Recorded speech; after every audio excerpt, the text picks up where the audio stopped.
रहीम अस्सलाम वालेकुम नाज़रीन। आज की इस वीडियो में माह रमज़ान के हवाले से आपको बड़ी ख़बर से अपडेट करेंगे।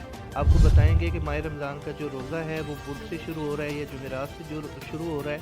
उसके अलावा ईद किस दिन बन रही है और तरावी आपने किस दिन अदा करनी है, ये मुकम्मल डिटेल आपको हम इस वीडियो में आगाह करेंगे।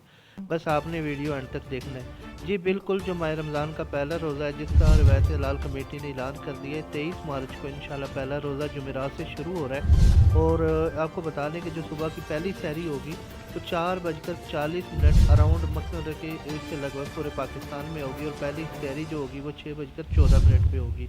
उसके अलावा आपको सबसे बड़ी खुशखबरी की ये बात बता दूं कि इस दफ़ा माह रमज़ान में माशाल्लाह से आपको बता दूं जी बिल्कुल माशाल्लाह से 5 जुमातुल मुबारक आ रहे हैं। जी बिल्कुल, जो आखिरी रोज़ा बन रहा है जी वो 21 अप्रैल को बन रहा है और उस दिन भी जुमातुल मुबारक है। जी बिल्कुल, और अगर 30 रोज़े होते हैं तो फिर 22 अप्रैल को इंशाल्लाह ईद मुबारक होगी। और जो तरावी है वो इंशाल्लाह 22 मार्च की शाम को जैसे ही चांद नज़र आएगा तो तरावियों का आगाज़ हो जाएगा। प्लीज़ प्लीज़ हमारे चैनल को सब्सक्राइब और वीडियो को लाइक ज़रूर कीजिए। शुक्रिया।